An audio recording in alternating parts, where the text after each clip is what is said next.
Hey friends, and welcome to Cait Casts On. If you're new here, my name is Caitlin, and I'm a knitter, spinner, sewist, and sometimes quilter based out of the Pacific Northwest. Today, I have a podcast episode filled with knitting projects and some spinning too, so grab your craft of choice, settle in, and let's get started.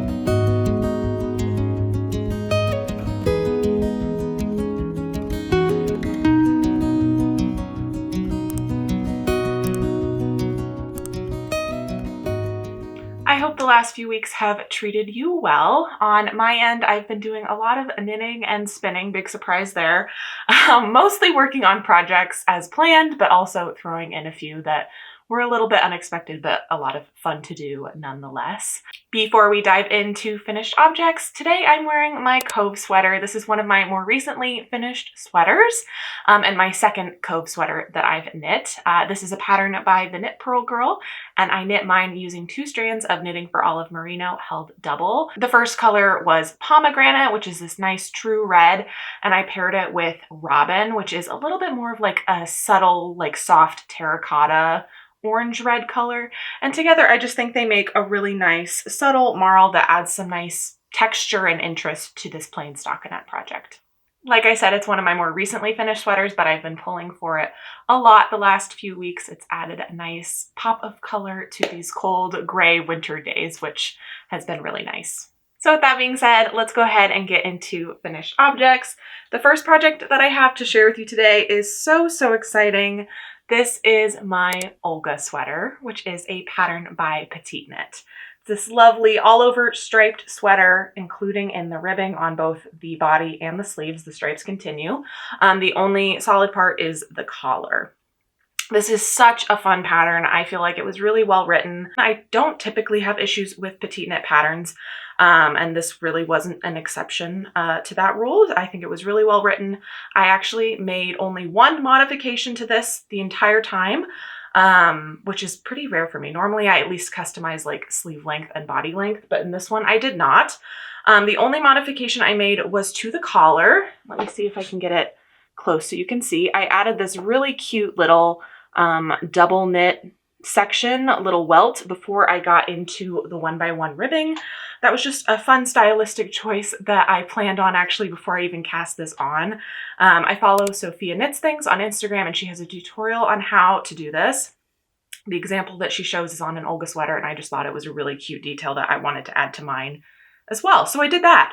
But other than that, this is actually 100% knit to pattern specifications, and it fits me perfectly. I'm very happy with the fit of it. I used 2 different yarns for this. The first, which is my main color, this green here, is Coast to Coast Yarn Co's Shaniko fingering in the color Red Herring.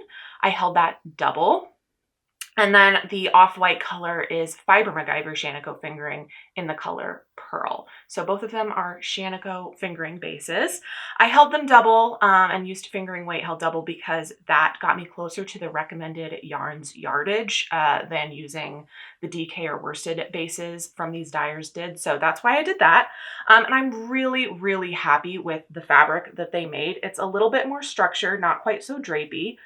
Which I just think suits this really well. Having such a fun striped texture with these fun bold colors, I think having a piece with a little bit more structure just like helps balance out that feeling and makes it feel a little bit more intentional, which I really enjoy.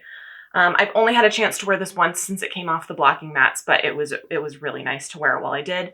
This yarn is very soft, next to skin even. And yeah, it just has a lot of warmth to it, which is really nice during these cold days. I'm really pleased overall with this sweater. I mentioned this the last time I worked with Shaniko. I'm interested to see if this is going to pill over time.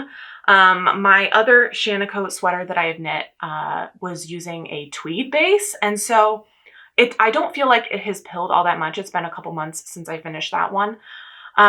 It's really hard to tell if it's pilling because it's a tweed, and so it's hard to tell like what's a pill versus what's just the tweed texture. But I think on this one, if it does pill, it's going to be a little bit more noticeable. And yeah, I'm just really interested to see what's going to happen because this yarn is so soft. Honestly, I feel like it's more comfortable for me to wear next to skin than even like some merino sweaters that I have. It's very, very comfortable, very soft. And so just historically, I found a lot of softer yarns do tend to pill. So it will be interesting to see if this one does. Really, as far as cons to this yarn, I feel like that's the only thing that could potentially happen, and I don't even know if it will. It's really lovely to work with. It has a nice spring and bounce and structure to it while being nice and soft, and just is really lovely to work with. And yeah, the fabric that it's made, I've only ever held this double, obviously, and so I can only speak to that, but the fabric that it's made is really, really nice as well. So it will be interesting to see. I will keep you updated if you're curious, but based on the experience that I have so far, I would highly recommend Shanico bases and trying them out if you see them, because they're really, really lovely. But yeah, that is my Olga sweater. Super pleased with it. Excited to have it in my wardrobe. And like this sweater, it's just bringing a lot of colorful joy to these cold gray winter days. The next finished object that I have is my pair of socks that I was working on last time. These are just really simple 3x1 rib socks that I just self-drafted. Very, very simple. The 3x1 continues on the top of the foot while the bottom is just plain stockinette. And I did a slip stitch reinforced heel. Really, really simple. I used Shoppable's Zauberball Crazy in the color 1507, I believe. Herbstwind is the name of it. It's just a fun, really nice blue and red color.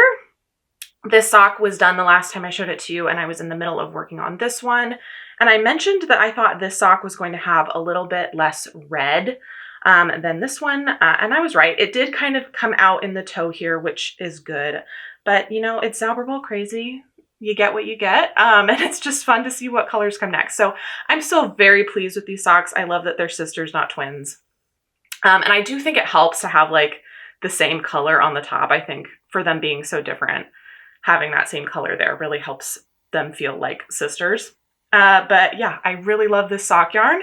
It feels so much more like woolly and warm than a lot of the hand-dyed sock bases I've used previously. Just really nice. This is a superwash merino nylon base still, so it has those things in it, which means upkeep and maintenance on this will hopefully be very easy and nice.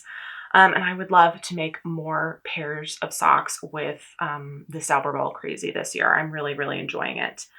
I have kind of an awkward amount of yarn left in my ball. I think I have like maybe 40 grams left. So not enough to do, obviously, 2 more pairs of socks. So that means like these are, I think, 60 grams. But maybe I could get away with doing another pair of socks if I did a different color cuff, ankle, and toe, maybe? I don't know. We'll see. Otherwise, maybe I will use it as scrap yarn in something, or knit socks for someone with smaller feet, like some kids maybe, or something like that. But yeah, that's the only con really that I feel like I have with the Shoppable Zauberball Crazy, is just like the amount that I have left over is kind of odd, and I'm not totally sure what to do with it. I could buy another ball of yarn maybe and get 3 pairs of socks out of 2. That's a possibility, but maybe like the place where the 2 skeins join might not match up, and it might be kind of harsh, but we'll see. I had a lot of fun working these up. I think the 3x1 suits like the crazy colors really nicely, and I could definitely see myself doing that pairing with future Zauberball Crazy balls in the future. The next finished object that I have, you haven't seen before because I pretty spontaneously cast this on and finished it in the last week, but this is an Oslo Hat, which is a pattern by Petite Knit. I used actually 3 different yarns to knit up this hat. But I feel like I'm very, very excited about how I use them, because I think it's going to kind of open up the doors in terms of the kinds of hats that I can make using yarn that I have in stash. So let me show you real fast. So the first color that I used is some hand spun, actually. This is what is left over. It was a sport weight yarn that I spun up using Little Fiber Co.'s Rambouillet fiber in the color I Can Buy Myself Flowers. I did a fractal spin on this, and I got just over 300 yards of this sport weight yarn out of one braid. My mom mentioned that she really loved the yarn that came out of it and that she also felt like she could use an Oslo hat. So that was kind of the inspiration behind this project. So I wanted to use this yarn to make an Oslo hat for my mom. However, based on the pattern details, I did not think I had enough yarn to make a hat, a complete hat for my mom. So that was problem number one, was that I did not think I had enough yardage. The other problem is that my hand spun was a sport weight and the pattern calls for like a DK worsted weight. But I had this really nice cone of yarn in stash that has plenty of yardage on it. So I thought I could hold these two together to get up to the yarn weight that I needed for the pattern to hit gauge. And that worked really, really well. And that's the fabric that you see here. So it has these really lovely rainbow kind of gradations in the hat that come from this ball of yarn, but you can see it's just a smidge lighter, I feel like, because I added this white cone of yarn. I got this cone years and years ago. It's been a really long time. But this is a merino tencel yarn. And in the early days of knitting, I thought that this was a good substitute for mohair because mohair, I'm a little bit sensitive to it, but also mohair was a little bit more expensive than my budget could afford. So I found cone yarn and thought I was a genius for thinking of this. It is a decent substitute in terms of like gauge and hitting gauge with a lace weight yarn added. But it gives a totally different drape to a garment. So this is very like shiny and silky and drapey, which can be a really lovely effect. It's just not going to result in the same fabric that a mohair would. So learned a lot of lessons since my early years of knitting, but I have this cone and actually a few other cones in different colors. And so I love finding projects that I can use it for and that I think, you know, it will suit. This hat is knit at such a tight gauge that I don't think the like drapiness or anything like really comes across. It's still a nice structured hat. And I actually think adding like a solid like white color to it just helps like even out the hat, made it a little bit less stripey. It just has, you know, some nice pastel colors in it still, but it feels a little bit more even. I did use, like I said, 3 yarns in this hat. And the third yarn I used was to solve the problem of the fact that I didn't think I had enough yardage from my hand spun to knit this entire hat. So what I did was when I first started the hat, this is actually the cast on edge right here. I started with some scrap Cascade 220 that I had actually from the Marseille cardigan that I knit last fall. I had almost a whole skein left over. So I used some of that and I knit the first part of my brim here in Cascade 220. I did just less than half the length of the brim before you fold together, if you're familiar with the Oslo Hat pattern. So that way that I had, you know, some of the actual color on this side so that when it folded up, you couldn't see the white. So it folds up just like this. And you can see like there's really no white showing unless you're fully unfolding it. It kind of wraps fully around the top and the white is nice and hidden and nestled in there. So yeah, I thought that that was a really good solution. I weighed my ball of Cascade 220 before I started. And then, once I hit the length that I thought I needed, just to make sure that I used enough yardage to offset what I thought I was short on for my hand spun. And so I think I used about 50 yards of the Cascade 220, and I think I was about, what, like 20 or 30 yards short with this. So I should have been, like, I knew I was covered. I should have enough yardage. And that worked out really, really well. Of course, I did end up now with kind of an awkward amount of my hand spun. I know, you know, there's always some buffer added to patterns in terms of yardage. I didn't really want to risk, you know, running into that buffer here and knitting the whole thing with this and then running out of yarn. So I'm glad I made that decision. But also I'm pretty sure that I have a decent amount left over because I made a modification to the hat pattern, which is that I knit the height of it after the fold and before you start decreases right here. I knit this to the height recommended in actually the smallest size of the hat pattern. And that is just a personal preference. That's what I prefer in all of my Oslo hats that I knit for myself. Just a smidge shorter than what's recommended, and it still leaves a decent amount of room at the top of my head. It's not, you know, flat to my head or anything like that. There is an inch or two of fabric up here, but I just don't feel like I need 3 or 4 inches of fabric up here. So I shorten it a little bit, and I think it suits me really well. And so I think it'll probably suit my mom really well too. I hope so.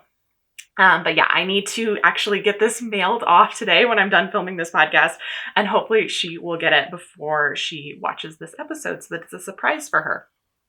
But yeah, that was a really fun project. And honestly, a lot of my works in progress just felt a little bit overwhelming, which I'll get into in just a second. So that was just kind of a nice distraction. It was a really easy project to just pick up and knit and work on. And other than that one modification that I made to the length and like the Cascade 220 on the inside, it was a very straightforward project, and just really easy to pick up and grab and go. And it was nice to start something and finish something and just have that little dopamine hit from that. So yeah, that was really, really nice. And I hope my mom really likes the hat, and it keeps her warm for the rest of the winter. I have 2 more finished objects. They're both skeins of yarn that I hand spun, and they're both for my stripe hype sweater spin that I'm working on. So I'm making really good progress there. The first one is this lovely skein of blue yarn. This is using Little Fiber Co.'s 100% American Rambouillet base in the color Just Like Those Royals. So it's actually the same base that I used for I Can Buy Myself Flowers here. The difference between these 2 yarns is that this one right here is a 3-ply, this one is a 2-ply, and then this one I spun up to be a bit thicker. This is 10 wraps per inch to fit the stripe hype sweater gauge. And yeah, it's so lovely. Such a vibrant blue color. And yeah, I'm really happy with how this yarn turned out. I have been working on my stripe hype sweater spin for a few months, and I have other finished skeins. This one I finished and showed last podcast episode. This is the color Sunshine on Little Fiber Co.'s Rambouillet. And I'm really pleased with the consistency between these 2 skeins. They're the same base. I got very, very similar yardage. Let's see. I can actually tell you. This one is 162 yards, and this one is 170 yards. So very, very close. And I'm really pleased with the consistency between them. Yeah, and I think the colors are so happy and vibrant and bright together. I'm really, really excited, and I know it's going to make such a fun sweater project. I also spun up this skein of green yarn for my stripe hype. This is also a 3-ply yarn, worsted spun, and has about 10 wraps per inch. However, this is 100% BFL fiber. This is also from Little Fiber Co. This was one that I had in stash for a few years, so I'm really excited to have a purpose for it, see it spun up. It's really, really lovely. And on this one, I also got 170 yards. So very consistent across the 3 of them. I was a little bit worried using, Rambouillet and then BFL. I was really wanting to make them quite consistent with each other. So I did a sample spin on all 3 of these. And yeah, I'm really pleased with the results. They do feel very consistent with each other. But yeah, there's such a happy little combo here. And then I also have most of my main color spun up. I ended up needing to order some more braids of my main color. This is, Yarn Jam's Shanico Confetti Tweed in the color Bear. Just a really nice off-white with these really colorful speckles. So that's my main color for this sweater spin. And these are all the colors that I have so far. It's now officially hard to hold them all together. But yeah, just a very happy, bright, colorful sweater spin. I have 2 more colors that I need to spin up for this project, and I have the fiber for them now officially, which I'm very excited about. I got it last weekend, and I'm very pleased with the colors, and I'm really, really excited to see it come together. So I will get into the works in progress and the other fiber colors that I have in a second. But yeah, that sweater spin is coming along. I'm really pleased with the progress on it, and the bright colors are just making me so, so happy right now. So that is all I have for finished objects. Let's go ahead and get into works in progress. The first project that I have to share with you is my 1988 cardigan, which is a pattern by Hannah Kim. This is a really lovely all over color work crew neck cardigan. It's knit from the top down, as you can see, and it has a contiguous style construction where you kind of pick up stitches for the sleeves as you're working the yoke of the body, and work increases similar to a raglan style sweater, but it has the appearance of kind of a set-in sleeve. So it's really, really nice. This has steek seams in it. So it is knit primarily in the round. The only time that you're knitting flat, I did not mention this last time, the only time that you're knitting flat is for like 4 rows at the top of the back. And then for these few little nubbins on the top of the shoulders. And then she has a really clever way of having you join in the round, work some steek seams for a little bit, and then you end up cutting open those steek seams and it turns into this. And then you add in your center steek here along the front of the cardigan and start working, picking up sleeves, working the tops of your sleeve caps and going from there. So it's a very, very clever construction. It was really interesting. And I've only ever knit one other contiguous or like European style construction before. And it was not color work and it did not have steek seams. And so this was really interesting to see how this came together. And a lot of fun. And now that I am into the body, I've split for sleeves and have a few inches into the body, it really just feels like it's smooth sailing from here. It's just kind of, knit straight down in the colorwork pattern that you've been knitting for a while until you hit your desired length. So it feels like, I just kind of need to keep making progress on it every day and it will come together pretty easily. Even like the sleeves, I feel like are going to come together very easily. I've only ever knit one other Fair Isle sweater with steek seams before, and that was the Vita by Susan Crawford. And that one is knit from the bottom up. It's like a true drop shoulder. You have steek seams in your arms as well. And so the fact that this one like already has my sleeve started, I just kind of need to pick up stitches like I would for a raglan at this point. Like I don't need to cut open a steek for my sleeves at all. It makes it feel like so much easier and like less of a mental hurdle to get over. So it really just feels like very, very simple now at this point. The beginning of this was a little bit complex and like the construction was very intricate and interesting. And now it just feels like it's any old sweater. And I just, yeah, sure, I'm knitting color work, but it's a really enjoyable color work chart, and it feels very easy and simple at this point, which for such a visually complex sweater pattern and chart design, I'm really enjoying. I'm knitting this using the recommended yarn, which is Biche Bouche Les Petites Lambs wool, and I have 5 different colors. My main color is dark gray brown. And then my primary contrast color right here is medium gray beige. And then these 3 are just kind of peppered throughout. This is, let's see, soft blue green, red brown, and soft gold that I'm using. And I love the way the colors are coming together. I haven't made a ton of progress since the last time I talked to you. Actually, you can see maybe where the stitch marker is there. That is where I was the last time I shared it with you. So I've completed not quite a whole chart repeat, but pretty close. Just a few inches in the last few weeks. I was working a lot on the Olga Sweater, that Oslo Hat, and those socks. So this kind of took a backseat for the last few weeks, but that's okay. I do genuinely really enjoy working color work, but it's definitely like I need to be in the mindset for it. With 5 different colors and the colors switching so much, I do prefer to like be sitting in my specific spot on the couch and like just I have my basket of yarn colors there just to help keep things organized. So I don't necessarily like to take this to other places outside or inside the house. That like this is my couch project, so that's where it lives. I did make one slight modification to this pattern, which is I just changed up where some of the colors went instead of where she puts them in the pattern. I've just moved them around a little bit. Nothing too major. The shapes and the motifs are all the same still. I'm just changing where some of the colors are going. If you're curious, I don't want to give away pattern details, but I did map out like my color distribution that I'm using. And I put that in my Ravelry project if you're curious on how I changed that up. If you own the pattern, you could compare and contrast just to see how I did that and what changes I made.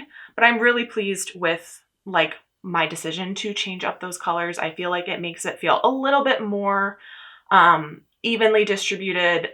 Typically in the pattern, there's much more of this color right here, the primary contrast color, and less of the other 3 more colorful colors. And I just wanted to add a little bit more color into it. So that's why I made those modifications, and I'm really pleased that I did. I think it comes together really nice. The more that I work on this and get into the body, I am really excited to cut up this center steek and add the ribbing and double knit button band here. I think that having a little bit of solid to help break up all of this pattern will be really nice and just like really make it feel very polished. So I'm really eager to do that. I don't know, I might do that before I knit the sleeves. We'll see what I'm in the mood for, but that's a possibility. But yeah, this has been pretty straightforward for being such a complex sweater pattern. I just kind of need to be in the right physical space and state of mind to work on it, just because it does take a little bit more mental energy. But all things considered, it's pretty straightforward at this point. The next time I talk to you, I'm hoping to have made a little bit more progress on it. I would love to be at least most of the way through the body, if maybe not all the way through the body. We'll see. Maybe that's a little ambitious. I don't know. Time will tell. But yeah, it has been a lot of fun to work on, and I would love to be able to wear it a little bit before it gets too warm this spring. The next work in progress that I have is my Jaunty Shawl. This is a pattern by Drea Renee Knits, and I am knitting mine using 100% hand spun, which is very exciting. I have it right here. This was a combo spin that I did. This was actually the very first yarn that I spun on my new traditional wooden spinning wheel, my shacked ladybug that I have. So this yarn is very special to me. I used 2 braids. The first was Red Dwarf Fiber Studio in the color Wasteland Baby. It was a little bit more of a teal color. And then I paired it with Little Fiber Co. Merino in the color Dark and Stormy, which had like navies and purples, and I just think they paired really well together, and it's been really fun to see all the variations that come out as I knit up this yarn. If you watched the last podcast episode, this probably does not look like much progress. I think last time I shared it, I was like basically halfway, I'm pretty sure. But in reality, this is a lot of progress because I got halfway through my Jaunty Shawl, and I measured the width of it, the wingspan, and it was just a little bit shorter than I was hoping for. The way it was wrapping around my neck, like the tail was kind of sitting here, and I was really hoping that I would be able to fully have the ends in front and like tie them. So it wasn't quite as long as I was hoping for. I knew I could stretch it out a little bit in blocking, but I wasn't sure how far I wanted to push that. And so I ended up frogging the entire thing. I was halfway through. I ripped back the entire thing, totally started over, and have knit this from scratch since the last time I shared it with you. So in this go around, I'm making one pretty major modification, which is that I'm adding 2 rows before every increase or decrease. So the result is that I'm getting something that is a little bit longer and a little bit shallower, a little bit less wide. My increases are happening a little bit less frequently and decreases. So I'm really happy with this change. Actually, I feel like it feels a little bit more proportional, and I think I will continue doing this modification for Jaunty Shawls in the future where I may not have like 3 skeins of yarn. I think it's really nice. So let's see, where's my halfway point?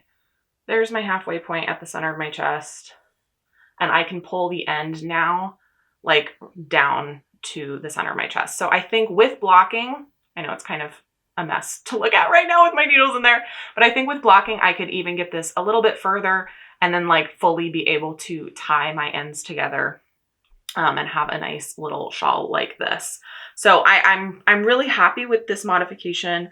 And like I said, I think I will continue doing this change when I don't have like 3 skeins of yarn, because really I do want my Jaunty Shawls to be a little bit longer. And just based on the pattern, like I'm fine. I'm really happy with this width. This doesn't feel like it's too skinny to me at all. So I'm really happy with this change, and yeah, I'm excited to have this finished Jaunty Shawl. I'm over halfway now at this point. So it's, you know, a little bit easier. I'm not, you know, checking the weight of my ball of yarn anymore. I can just kind of go until I'm done. I'm really glad that I made that change. Like, yes, it took time. It was kind of annoying to have to start over and frog and everything. And redoing this, plus, you know, the spontaneous cast on of my Oslo hat, and needing to focus on my Olga, like that's the reason why I didn't get as much progress on my 1988 cardigan. But it's kind of annoying in the moment, but that's okay because I'm ending up with projects that I'm happier with in the end. So for that reason, no regrets, and yeah, happy to have this one work out a little bit better this time around, and I'm excited to see it finished. The next work in progress that I have to share is a pair of socks. Just very, very simple vanilla socks using Red Door Fiber Studio Bounce Sock in the color I've Got Hearth, which is their bear-inspired colorway based on Fax character. And I bought that last summer when she did a little mini pre-order, and wanted to knit this up into some socks. That being said, I have this first sock done here. I'm ready to cast on the second sock, and I'm not sure I'm super happy with this, which is kind of a bummer. If you've been around for a while, 2025 was the year that I perfected my custom sock fit, and I feel like I nailed it. And I haven't knit a pair of vanilla socks in a really long time. I did not knit a single pair of vanilla socks in 2025. And so this is my first time trying out that custom sock fit on just like plain stockinette socks. And I knit to all the measurements that I know that I like the fit of in other pairs. And something about this one, it just doesn't quite fit right. So I don't know what I'm going to do with this. I could, at this point, one of two things are going to happen. I'm going to leave this sock as it is. It's just going to continue existing for now. And if I decide that I want to try again with a pair of socks for myself, I will just start from the cake of yarn that I already have wound up and just start over, and probably, and at some point we'll end up knitting 3 socks to get a pair, and we'll need to, you know, break into this one at some point to get yarn from it. So that's option one. I think if I were to do that, I would want to make the ankle of this sock a little bit taller. I think the gusset needs a little bit more length, which is interesting. I don't understand why the measurements for like a textured sock or a lace sock don't translate totally to this one. And it's not necessarily gauge because I'm like knitting it to a measurement. So I don't know why, but something about the fit of these just doesn't feel quite right. But anyway, I would knit the heel flap a little bit longer and do a little bit more of a gusset. And then, I don't know, normally in my custom sock fit, I have fewer stitches in the foot of my sock than the ankle. And I'm kind of wondering if I just want to make it all the same and do a 64 stitch round throughout the entire foot of the sock. So a number of changes that I would want to make to the fit of this, I think, just to make it feel better. So that's option one. The other thing that I was considering is I was knitting up the sock, and my husband commented that he really liked the way the yarn and the fabric was coming out. And I don't do very many variegated socks like this anymore. It's not my favorite thing in the world at this point in time. It used to be my jam. But yeah, not so much anymore. I'm really loving like solids and tonals lately. But if he really loves it, I'm not so attached to this that I feel like I need them to be my pair of socks. So I might just, again, start from this cake of yarn and knit a pair of socks for my husband. If that happens, it's going to be a lower priority, because I want to knit pairs of socks for myself. Right now, I'm trying to build my sock collection for myself right now. So if that happens, this will probably just get set aside for some time until I feel like ready to knit him a pair of socks. And then I'll do that. So I'm not totally sure what's going to happen with these guys. It's such a fun color. I love that it's inspired by Fax character. It's such an accurate colorway for him. And yeah, so maybe what will happen is I'm going to set these aside for now. I'm not going to decide what I want to do quite yet. But maybe, I think the Bear is having their final season, I think, maybe is airing this year. I'll double check that. But if it airs this year, maybe I'll just set these aside until then, if I'm not feeling inspired to work on them in the meantime. And I'll knit them while I watch the final season of the Bear. So we'll see. So between this sock and like starting the Jaunty Shawl over, it was a few weeks of feeling like I wasn't making the progress that I thought I was going to make in my knitting projects. To the point of I was even debating like not filming a podcast because I felt like I didn't have that much to share. But I, kind of sat down and thought about it objectively a little bit and separated myself a little bit. And I don't know, yes, it was kind of frustrating to like have some setbacks that made me feel like I didn't make progress. But the reality is I knit an entire shawl, or half of a shawl. Like this was started from scratch in the last 2 weeks. That's a lot of knitting. I knit a sock. I knit an entire Oslo hat that I wasn't expecting to knit. I knit a couple inches on my 1988 cardigan. I knit a sleeve and a half and a few inches on the body of my Olga. Like I made progress. Like I was putting in the work. I was, spending time with my hobbies. I was making progress. It just wasn't the progress that I was expecting to see. And when I, kind of realized that, I figured it was important to sit down and film a podcast and share that part of the journey with you, because I think it would be really easy to pretend that everything in my knitting is just like sunshine and rainbows, and I've been doing this for long enough and I'm really good at it now and I don't make mistakes, or I never need to go back and change anything. But the reality is that's just not ever going to be true. In fact, I think the opposite has kind of happened, where the more experience that I have with this craft, the more I am, I don't want to say dissatisfied, but like the more I push myself to pause, take a few steps back, and like try and make it actually what I want, instead of just like pushing through and being like, it's good enough. So yeah, sometimes I have these setbacks where I need to redo some things and spend more time with things, but the result is that I get projects that I'm much more happy with in the end. So I wanted to share that side of things with you too. And maybe, I think this is probably a pretty common feeling. So if you've ever felt this way, I do too, and it's okay. So with that being said, let's go ahead and get into purchases and plans. The first thing that I want to share with you is the fiber that I purchased for the remaining colors of my stripe pipe sweater. And that is these two guys right here. If you've watched previous episodes of the podcast, you know that I recently discovered Eugene Textile Center, which is a store pretty close to me. That's actually where I got my spinning wheel. I'm actually currently renting it from them.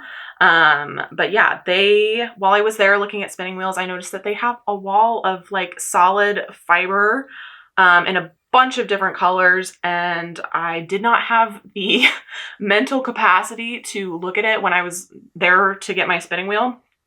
So I ended up going back last weekend with my husband for the purpose of finding fiber for the rest of my stripe pipe sweater. I had my main color here, which like I showed earlier is just like an off-white with multicolor speckles. And then I had all three of these colors already picked out. And I needed 2 more. And I had one other color in stash that's like a natural BFL color. It's like a brown gray that I was debating using, and I spun up a sample and I just wasn't quite happy with how it came out. I think when I held it up with these 3 colors specifically, it just felt a little bit too muted and a little bit too gray against the vibrancy of these colors. And so I wasn't sure, if I wanted to do that, but I thought, like, let's bring the sample. I brought samples of all of my yarn with me down to Eugene, and took them to the wall and came home with these 2 colors. I got 4 of each of these. These are 1 ounce little bumps. And so I got 4 of each, so that I have 4 ounces of each color.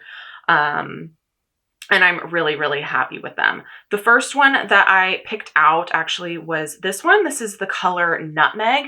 And it's just kind of, orange terracotta rusty color that I think brings the warmth that I was really searching for with these colors. I felt like I love these colors so much, but they really needed some warmth. And even holding them up right now to this red sweater, I love the color combo with this red.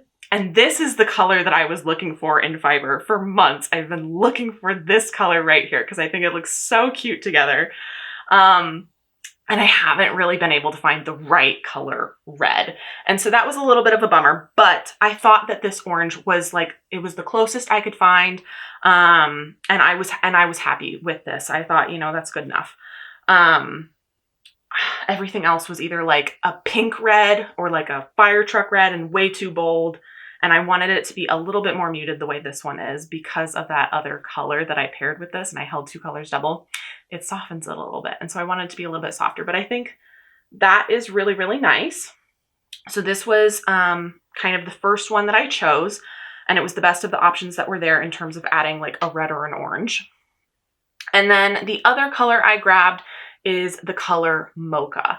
And this is very similar to the natural BFL that I have in stash in terms of like what it brings to the mix, which is just like a very grounding neutral color. However, this one, let's see, this one is a little bit more saturated and vibrant than my one that I had in stash. The other one that I had in stash was much more gray. And this one just has a little bit more, you know, saturation to it, a little bit more color to it.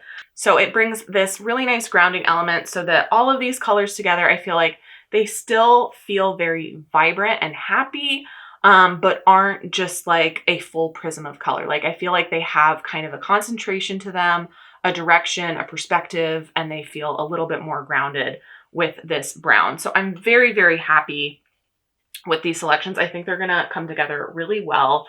And yeah, I've actually started, oh, I meant to talk about this a minute ago, but it was hidden by my Jaunty Shawl. I started spinning up the Mocha color.